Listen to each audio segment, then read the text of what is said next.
फरीदाबाद बहु आबादित जिला है। ऐसे में फायर विभाग, क्योंकि आगजनी का सीजन शुरू हो चुका है, ऐसे में जो महत्व बहुत ज्यादा बढ़ जाता है। और आज फायर विभाग के जो कर्मचारी है वो अधिक प्रशिक्षण के साथ आगजनी की घटनाओं पर नियंत्रण पा सके, इसके लिए एक विशेष प्रशिक्षण शिविर यहाँ पर लगाया गया। हमारे साथ उनका हौसला बढ़ाने के लिए डीसी विक्रम जी यहाँ पर मौजूद है। सर, जिस तरह से आपने डेमोन्स्ट्रेशन देखा, क्या सोचते हैं कि किस तरह से अगर कोई आगजनी की घटना हुई तो ये कर्मचारी पूरी तरह से सक्षम है उन्हें उस पर काबू पाने के लिए?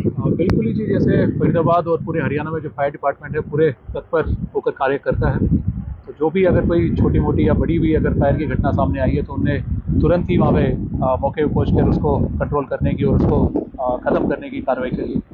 अभी भी अगर आज हम देखें तो यहाँ पे जो हमारे 45 फायर ऑफिसर कम ड्राइवर, जो उनकी ट्रेनिंग जो आज ख़त्म हो रही है, जो प्रैक्टिकल ट्रेनिंग अब आज से शुरू हो जाएगी, उनकी 1 महीने की ज़िलों में रहेगी, तो उसके बाद में वो कार्य करेंगे, फुल जॉब पे अपने रहेंगे।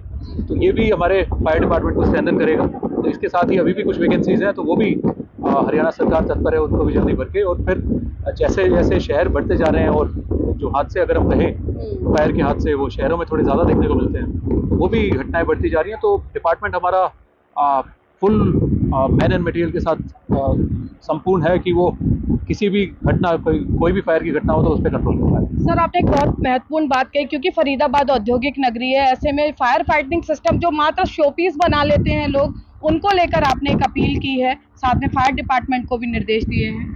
बिल्कुल ही जी, कई बार देखने में आता है कि अगर हम कहें चाहे कोई भी इंस्टॉलेशन हो या कोई भी इंडस्ट्रियल, कमर्शियल या अगर इंस्टीट्यूशनल भी कहूँ, तो वहाँ पे अगर फायर के जो मानक हैं जो उनको पूरे करने हैं वो शुरू में तो कर लेते हैं, परंतु फिर बाद में देखने को मिलता है उनको मेंटेन नहीं करते या फिर वो यूज़ नहीं होते। तो ये लोगों से मेरी अपील है, कृपया करके जो भी आपके फायर के जो इक्विपमेंट हैं, या फिर अगर फायर होज हो गई या फिर फायर एक्सटिंग्विशर हो गए या फिर आपका टैंक हो गया, तो उन सबको नियमित रूप से उनकी जांच करें और देखें कि वो वर्किंग कंडीशन में है कि नहीं।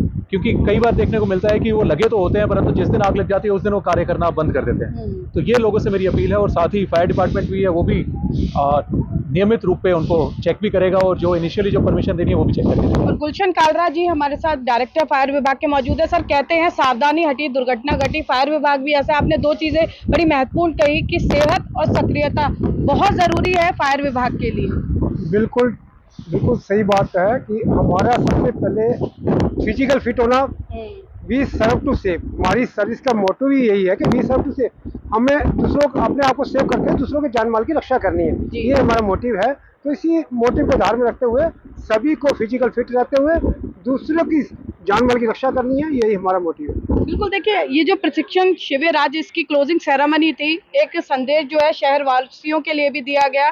फायर विभाग का काम है आग बुझाना, लेकिन आग ना लगे इसके लिए शहरवासियों को भी अपने स्तर पर प्रयास करने होंगे। साथ ही साथ अधिक सक्रियता के साथ फायर कर्मचारी अपने काम को संपन्न करें। इसे लेकर जो शिविर आज लगाया गया और पिछले काफी समय से ये जो चल रहा था, उम्मीद जताई जा सकती है कि यदि आगजनी की कोई घटना होती है तो अधिक कुशलता के साथ अब फायर विभाग उस पर शीघ्रतम काबू पाने में सक्षम साबित होगा। कैमरा पर्सन शिवम के साथ फरीदाबाद से पूजा शर्मा, पंजाब केसरी टीवी। हमसे जुड़े रहने के लिए हमारे YouTube चैनल को सब्सक्राइब करें और नई वीडियो की नोटिफिकेशन के लिए बेल आइकॉन को दबाएं। अगर आप ये वीडियो Facebook पर देख रहे हैं तो लाइक जरूर करें और ज्यादा से ज्यादा शेयर करें। धन्यवाद।